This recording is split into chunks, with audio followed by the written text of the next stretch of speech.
Bueno, ¿empezamos? Sí. Romanos 1.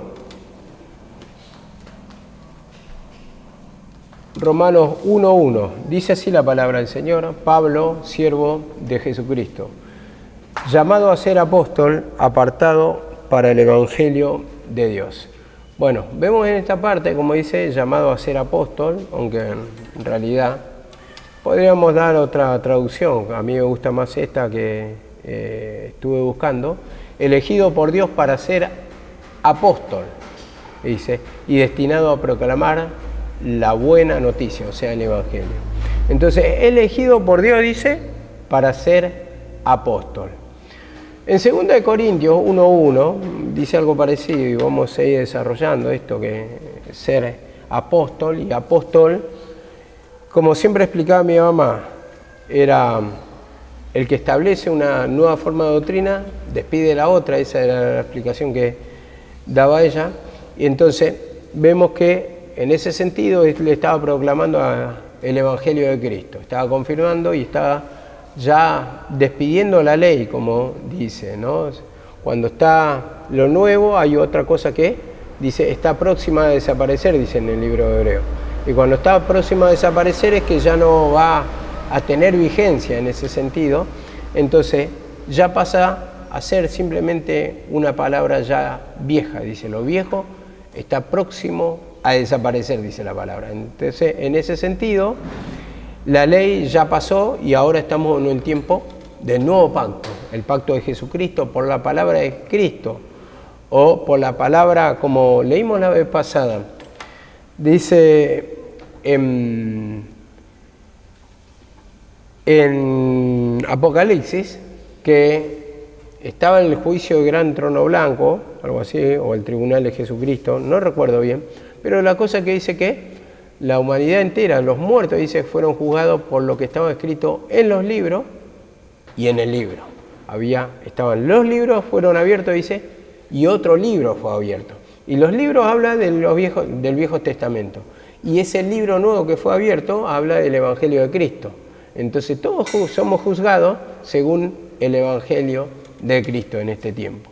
A ver, ahora dice así la palabra, en 2 Corintios 1:1 dice: Pablo, apóstol de Cristo por la voluntad de Dios. Entonces, cuando entendemos por la voluntad de Dios, entendemos la palabra que Dios lo puso, y como dice en otro pasaje, apóstol de Jesucristo y no de hombre ni por hombre. Entonces, no es proclamado por el hombre, no es levantado por el hombre, sino por Dios mismo, que permitió que él predicase el Evangelio.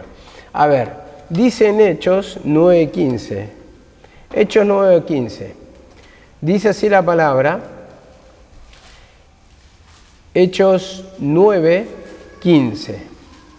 Dice así la palabra.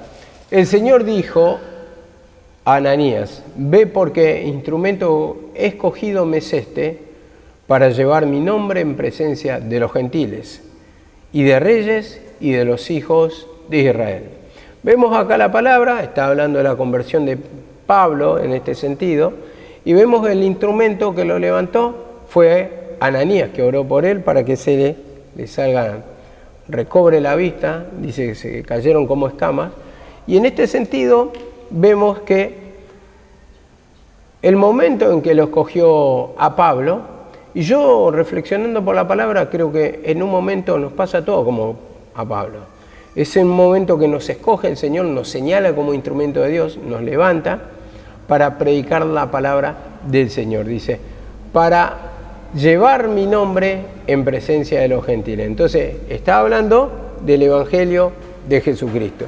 Y en este sentido vemos que Ananías fue un instrumento que se cruzó con Pablo. Y así todos tuvimos un momento que tuvimos una Ananías que usó el Señor, que el Señor mismo permitió que se cruzó nuestra vida en un momento, como dice, que Pablo estuvo ciego, y vemos que dice que el mismo Cristo se le aparece y dice: ¿quién eres, Señor? Y dice: yo soy Jesucristo a quien tú persigues.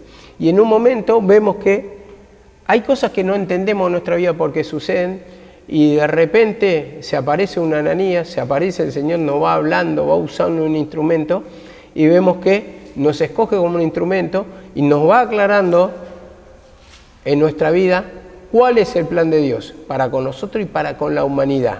Entonces te da este entendimiento de la palabra para poder desligarte de los problemas, para poder combatir contra Satanás, y vemos como instrumento escogido me es este.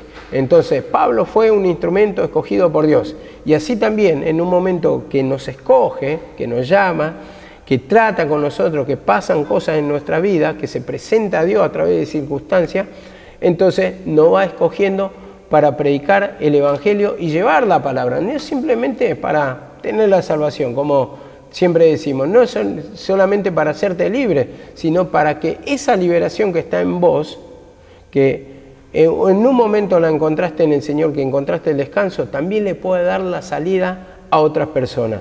No es simplemente escuchar, sino también prepararse en este sentido, escuchar la palabra y contar por el testimonio cómo uno ha sido libre, ¿no? Porque la misma palabra dice, vas a conocer la verdad y la verdad te va a libertar. Y la verdad es Jesucristo, ¿no? Vemos que la ley que era sombra y figura, y la realidad es Jesucristo. Entonces, vemos que, como dice, la verdad, yo soy la verdad, dice el camino, la verdad y la vida. Nadie va al Padre si no es por mí. Y en este sentido se va presentando el Señor y va poniendo en nuestra vida, digamos, la palabra del Señor. Va poniendo el método, va poniendo el cómo para ser libre y no da ese conocimiento.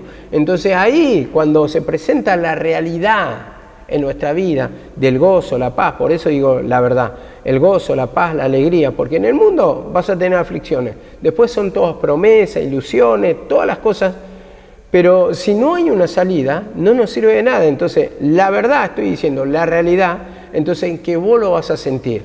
Lo otro es meramente figura, si vamos a la ley. Entonces era todo lo natural, se reflejaba, pero el Señor quiere tratar con nuestro espíritu, para darnos esa liberación en nuestra vida, para darnos de esa cuota de verdad, de paz, de gozo, que lo sintamos y que podamos predicar a ese Jesucristo crucificado, que se derramó ese poder en la cruz del Calvario y que en un momento nos hizo libres. Para esto yo digo, hay que experimentar el poder de Dios. Siempre hablamos de conocimientos, hablamos de teoría, hablamos de que escucho, que vengo, que estoy, pero la realidad es que cuando tenemos que conocer la palabra, esta teoría tiene que pasar a ser práctica en nuestra vida para poder predicar, primeramente con convicción, con poder, y segundo, para dar testimonio. Yo creo que lo más poderoso, aparte de la palabra, es dar también el testimonio acompañando esa palabra. Porque la palabra es una forma, como voy a decir, una forma de construir la pared, está. Pero tiene que estar la práctica para ver, y otro que vea la realidad de cómo construyó esa pared. Entonces va a estar persuadido y convencido. Porque una cosa es que vos puedas hablar por teoría, pero cuando vos presentás la experiencia y la práctica, entonces esa palabra la llevás a la experiencia, a la práctica, a lo que vos pasaste, entonces ahí tiene el peso en sí porque en vos se produjo la realidad. Y voy a enseñar una cosita que me pasó una vez. Bueno, yo, como saben, yo estudié el curso de fotografía, hice el... ¿cómo se llama? Producción fotográfica, un nivel superior a la fotografía, más producción de fotografía de modelo, de producto y todas esas cosas que hicimos, ¿no? Y bueno, en sí, cuando me preguntaron por la fotografía, yo estudié, pero me dice, a ver, ¿me mostrás algunas fotografías que hiciste? La persona lo que quiere es ver si lo que yo estudié por teoría se pudo reflejar en la práctica mediante, vamos a decir, los papeles, si podemos decir así, la fotografía en la imagen. Entonces yo le mostré lo que tenía. Entonces eso es lo que va a producir la convicción de que si es un buen fotógrafo o no. Entonces con eso lo convences al cliente. Pero si vos no tenés, o sea, tenés simplemente práctica y no tenés la imagen del producto, de lo que estudiaste, de lo que realizaste, no podés convencer o va a prestarse a la duda. Y en ese sentido, por eso, nos pide la teoría, pero también ir acompañado de la práctica.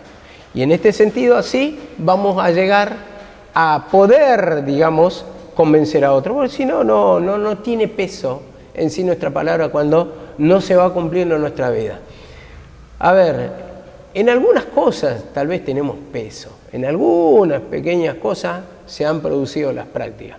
Pero Dios quiere que avancemos. Porque al avanzar más este conocimiento y esta experiencia, es como que vos vas entrando más, digamos, en el desarrollo del Cristo crucificado o ese poder derramado en uno. ¿Para qué? Para que vos vayas ganando experiencia y podás esa palabra,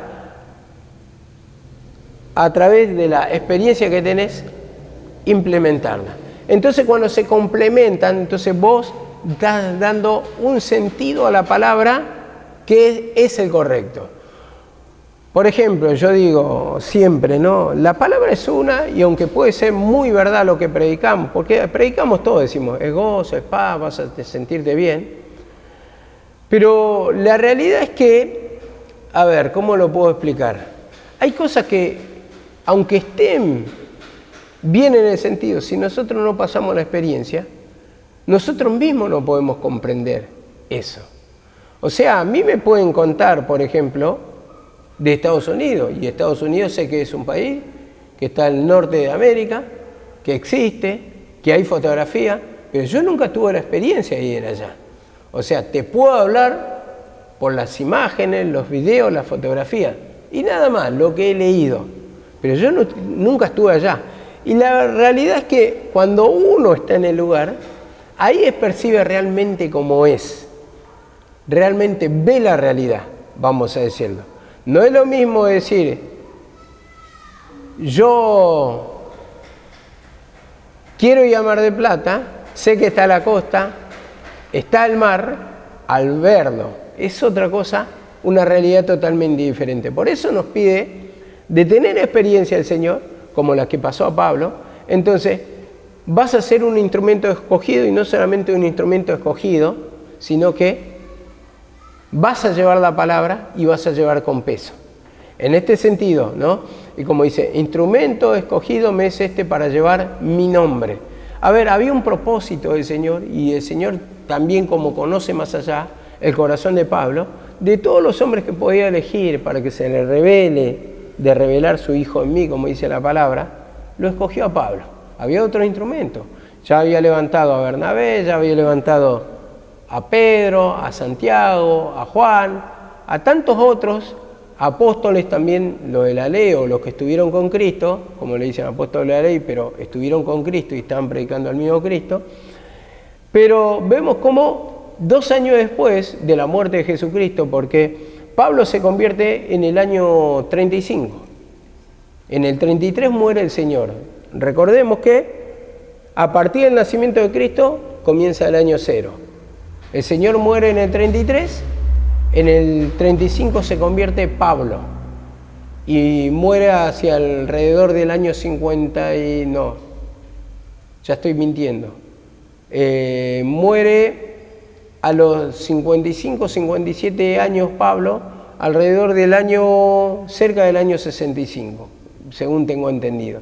Entonces él se convierte joven, se convierte alrededor de los 25 años, entonces es el momento donde se cruza con el Señor y lo escoge, porque el Señor, vemos como dice, es omnisciente, omnipresente y no me acuerdo qué otra palabra más, omnipotente. Pero el Señor sabe todo el más allá también. Entonces sabe el futuro, sabe quién va a ser un instrumento rendido. Entonces en ese sentido le reveló, y es el que aventajaba, dice, a muchos de sus contemporáneos en el conocimiento de la ley. Pero esta persona no era una persona, digamos, ignorante, era una persona instruida en la ley. Hebreo de hebreos, en cuanto a la ley, fariseo, circuncidado al 8º día, bueno, y él cuenta, dice, en cuanto a la ley, irreprensible. Vemos cómo aventajaba a muchos, tenía mayor conocimiento que muchos. Entonces, en ese sentido, vemos que no escogió a cualquiera. Entonces, nosotros también, para poder tener la misma efectividad de Pablo, ¿ustedes que se creen que no hay que estudiar la palabra? te la revela o te da el sentido del Señor. Pero uno tiene que escudriñar las Escrituras para ser un Pablo. No es que vas a pasar experiencia sin que conozca la palabra, porque el Señor primeramente te da el conocimiento y después te manda a la cancha, vamos a decir. Primeramente te da los materiales y después construirme la casa. Eso te está diciendo. Si vos no tenés el conocimiento, no te va a mandar nunca, hermano, o no te vas a escoger nunca como un instrumento como Pablo, superlativo, superior, consagrado, si no hay conocimiento. No, yo conozco la cruz de Pablo, sí, pero vos conocés las Escrituras como para decir, puedo predicar, puedo invalidar, como él invalidaba a todos los judíos. Dice que persuadía y convencía a una multitud, vemos acá la palabra, y a muchos instrumentos también que se le cruzaron en el camino. Él fue el mentor de Priscila y Aquila, como dice la palabra del Señor, Priscila y Aquila. Y Priscila y Aquila se encontraron con un tal Apolos, varón elocuente en cuanto a la ley. Y dice que él les pusieron más exactamente el camino. ¿Pero por quién? Porque Priscila y Aquila, ¿de quién aprendieron? Aprendieron de Pablo. Y Pablo le dio el sentido a la palabra, el sentido a la ley. Entonces, nosotros también le tenemos que dar el sentido a la ley. El sentido de que todo está resumido en el sacrificio de Cristo. Ahora me dice así la palabra del Señor en Gálatas.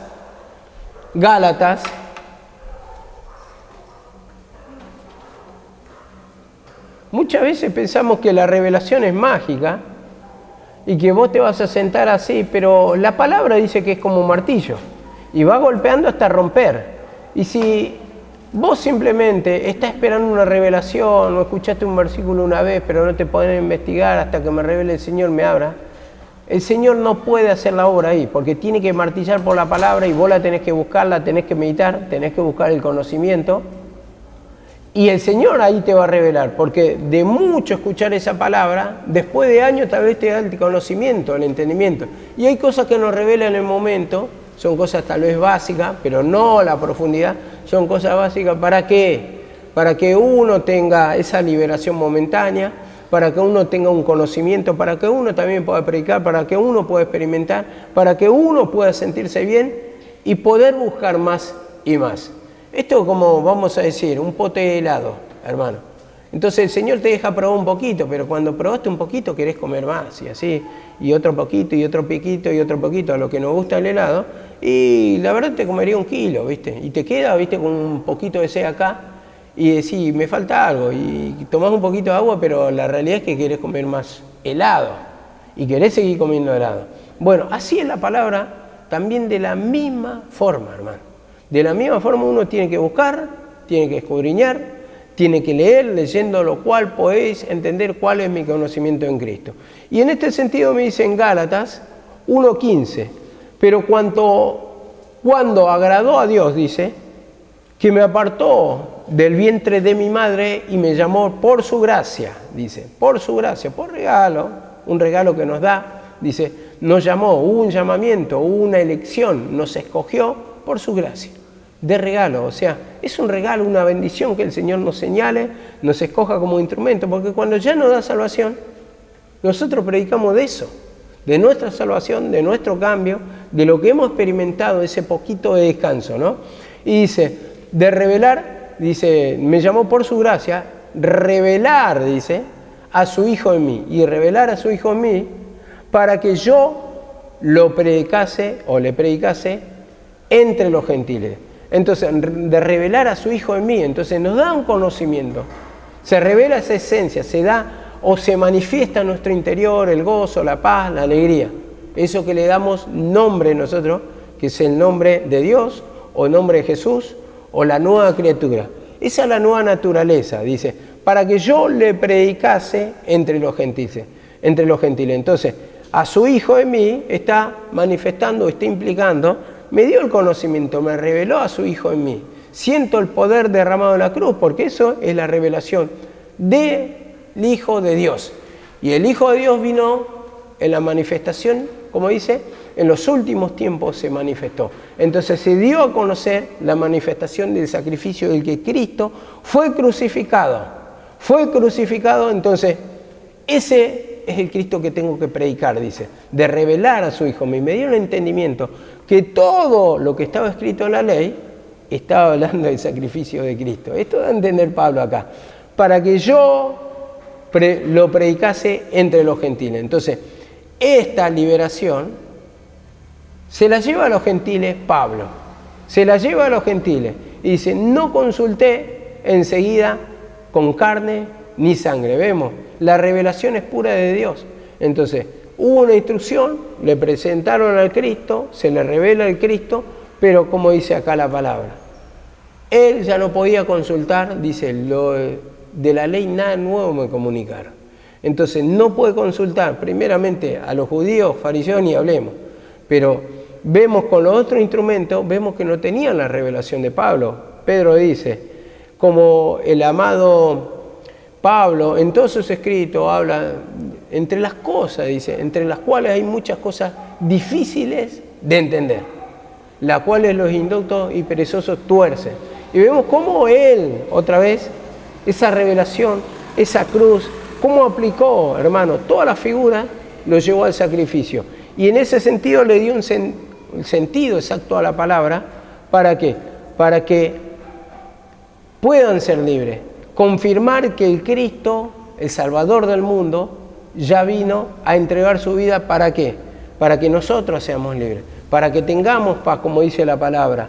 Y el mismo Jesucristo le dice, para que en mí tengáis paz. Entonces, esa tranquilidad, esa paz, ese poder de Dios, y dice, y lo predicase entre los gentiles. Vemos acá la palabra. Entonces, nos aparta para predicar al Cristo y nos pone palabras en nuestra boca, como le puso a Jeremías. Dice acá, del vientre de mi madre, y Jeremías también, del vientre de la madre. Y vemos que se le presenta la misma presencia de Dios. Vi, dice, serafines volando, y le habla a Dios. Y le dice, no sé hablar, no diga no sé hablar, dice. Yo pondré palabra en tu boca, y dice que vino como un ángel, un serafín, y le tocó con brasas, hablando del fuego, del poder de Dios, sus labios. Entonces, ahí empezó a hablar Jeremías de la palabra. Y así también cuando alcanza nuestra vida, nos escoge, nos toca, vemos que siempre va tratando con la palabra para que vos puedas confirmar que ese Cristo crucificado se hizo en vida en vos y se quiere hacer vida en el que le está predicando. Por eso la importancia, hermano, de tener el conocimiento de la cruz, de predicar al Jesucristo, que no hay otro camino, no hay otro nombre dado de los hombres, como dice la palabra del Señor, en quien podamos ser salvos. Entonces, en este sentido, hermano, la única, como dice, el único camino, yo soy el único camino, la verdad, la vida. Nadie va al Padre si no es por mí. Todo esto lo iba confirmando Pablo, pero lo tenemos que experimentar nosotros, porque si te dice único camino, nadie va al Padre o a la presencia de Dios, o no hay descanso, o no hay liberación, te está diciendo, si no es por mí. Entonces, ¿qué te está mostrando? El sacrificio de Cristo. Entonces, ahí es cuando vos te tenés que humillar para pedirle perdón por la incredulidad, que creo que yo con mis métodos, mis maneras, mi religiosidad, mi conocimiento quiero llegar. Y en realidad es por el sacrificio de Cristo que te lo regaló, te regala la liberación, la salvación el Señor. Que vos no tenés que hacer esfuerzos más que pedir perdón, más que llevarle las cargas al Señor y confesarle todo lo desaliento, toda la incredulidad. Señor, perdóname. Señor, mis cargas, mi naturaleza, mi pecado, todo lo que está en mí que me hace, que me cuesta la vida. Entonces, Señor, perdóname. Entonces, venid a mí todos los trabajadores y cargados, dice la palabra. Yo os haré descansar. Entonces te quita ese peso de pecado, ese agobio, y está experimentando el poder de Dios. Bueno, de esa misma manera se lo llevas a otra persona. Por eso te escoge como instrumento. O escoge tu vida. ¿Para qué? ¿Simplemente te quiere salvar? No. Instrumento, dice. O sea, instrumento de liberación. O sea, te liberta y ahí automáticamente ya sos un instrumento. Hay que ver si sos útil o inútil. Y vemos cuando mayor utilidad puede sacar el Señor de vos, está diciendo que te va a usar más. Entonces no va a usar cualquier instrumento. A ver, yo tenía, ahora ya no tengo. Tenía varias tenazas. Había una, mi preferida, que, bueno, andaba bien, que tenía el filo, cortaba y un montón de los trabajos lo hacía todo. Y había tenazas que no valían, la verdad que estaban de adorno, no valían ni 2 pesos. Así también una persona que dice ser creyente o hijo de Dios, o que es hijo de Dios, pero si está sin la palabra es un creyente inútil, un instrumento inútil, una herramienta inútil. Por eso, si está la palabra, va a tener esa espada afilada, como dice la palabra del Señor, que corta, dice, desmenuza, penetra, dice, en lo íntimo, dice. La palabra de Dios es más cortante que espada de 2 filos, dice, y discierne aún las intenciones, lo que está oculto en el pensamiento, lo que está oculto en esa vida, lo que está guardado en ese pensamiento, lo descubre. ¿Por qué? ¿Por qué lo que está oculto? Porque sin la palabra no podemos descubrir, no lo podemos discernir. La palabra me dice lo que está bien y lo que está mal. Entonces, cuando presentamos la palabra, tenemos un parámetro. A ver, lo que está a la izquierda es malo y lo que está a la derecha es bueno. Entonces, lo bueno y lo malo se presenta.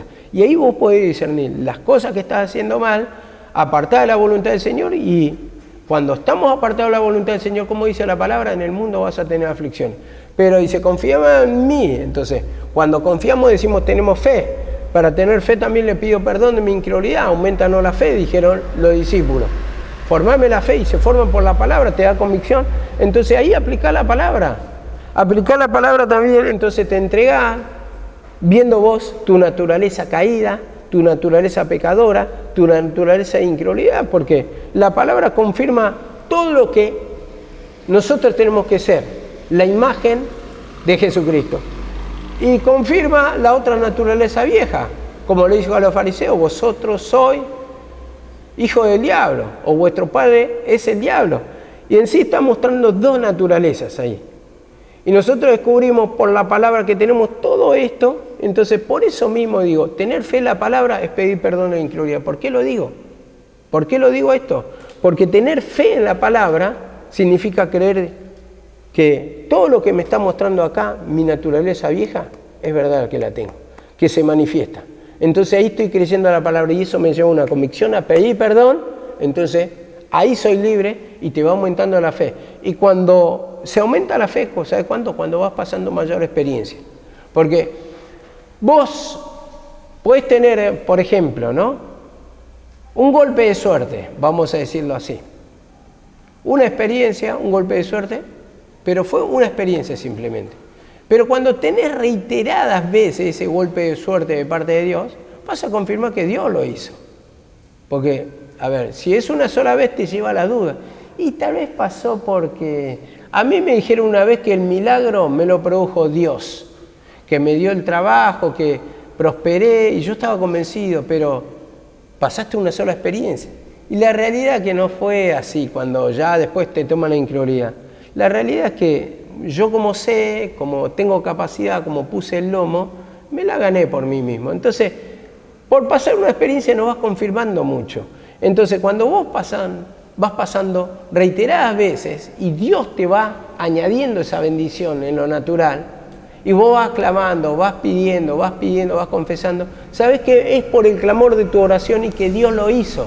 Pero simplemente si vos te quedaste con una sola vez de humillación y no pasaste más experiencia, en eso de endurecerte, y vos vas a hasta negar el poder de Dios y la existencia de Dios. En un momento flaqueamos y llega a pasar esto, porque el diablo mismo permite esa duda o se manifiesta en esa duda para que reneguemos contra Dios. A ver, yo puedo hablar mucho del poder de Dios, tal vez con mi experiencia, pero yo digo, a veces me ponía a pensarla otra vez. Si se me muere mi hijo, me va a traer el ojo y voy a decir, no, Dios no existe. Dios no podía permitir eso, me podía haber tratado de cualquier otra manera menos que toque la vida de mi hijo. Y no sabemos más allá. Y aún no sabemos los planes de Dios, porque con ese concepto vemos que hay gente que se le muere. Yo digo, no, me ponía a meditar todo. Chicos que a los 7 años han perdido a su madre. Me cuentan distintas experiencias en la calle, hablando, escuchando. Otro muchacho que vino de Formosa a trabajar, yo pensé que era de Buenos Aires, ya tenía la tonada acá. No, nos criamos acá, pero yo cuando recibimos la noticia de que mamá murió, Yo era el más grande, tenía 7, y estábamos con todos mis hermanitos, que eran un montón, en la mesa y recibimos la noticia, un baldazo de agua fría, imagínate. Al otro día tuvimos que venir a Buenos Aires todos juntos a velar a mi mamá. Cuando me cuenta otro chico venezolano, me dice, me dice, no me acuerdo a mi mamá sana. Mi mamá sé que estaba con cáncer y cuando tenía yo 7 años se me murió. Los últimos 5 años se fue muriendo y yo me acuerdo de esa imagen que sufría. Y ahí es cuando te pones a reflexionar. Dios permitió, en cada uno actúa diferente el poder de Dios, pero dice, la cual opera en el sufrir. Entonces, esta persona que pasó esta experiencia va a poder consolar a otra persona que está en las mismas circunstancias. Yo no estoy, lógicamente tal vez no soy el instrumento más experimentado para eso. Le voy a poder hablar de la consolación, pero nunca voy a comprender el dolor, el proceso. ¿Y cómo Dios me sanó? Porque Dios en esa área no me sanó. Sí le puedo hablar de la muerte de un ser querido, pero no voy a comparar una criatura en plena necesidad, perder a esa edad a su mamá, a una persona, yo que soy más grande, que perdí a mi mamá a los 47 años, pero ya me puedo defender, soy una persona madura, una persona que ya tengo familia y puedo salir adelante. No es lo mismo una criatura que necesita de los afectos de la madre. Entonces ahí es que muchas veces no comprendemos los planes de Dios y que le puede pasar a cualquiera, pero esa experiencia vamos pasando y el poder de Dios opera en el sufrir. Y toda persona que va pasando va contando de su experiencia para poder libertar a otro. Entonces va aplicando la palabra del Señor en su vida, la consolación y este conocimiento, esta revelación exacta, porque lo va exponiendo en su vida o va experimentando en su vida y lo pragmatiza en su vida, entonces va aplicando. Entonces, en ese sentido vemos que tal vez muchas veces hablamos con ignorancia. Si Dios existiera, no hubiera pasado esto, no me hubiera pasado. Y es una verdad a medias. Es una verdad a medias, podemos decir, si, entre comillas, ¿no? Pero la realidad es que yo, como creyente, tampoco puedo estar guardado de todo. El Señor me permite pasar experiencia. O sea, ¿para qué? Para predicar después esa palabra con consolación, con potencia de Dios. Entonces permite esa circunstancia. Ahí dice, no, si Dios existe no tendría que pasar esto un creyente. Si es Dios de victoria no puedo pasar esta derrota, esta vergüenza. Puedes pasarla. Si Dios permite, el plan de Dios es así con vos para servirle de instrumento a otro, quédate tranquilo que la vas a pasar. Pero Dios también quiere experimentar en ese sufrir. Entonces esa es la diferencia con el mundano. El mundano no tiene a dónde acudir, a quién llorar, no tiene respuesta. Nosotros tenemos respuesta y sabemos que la salida es Cristo. Y para esto nos escoge como instrumento, para predicar de este poder de Dios, pero para esto hay que pasar experiencia. Bueno, que el Señor le bendiga y seguimos mañana,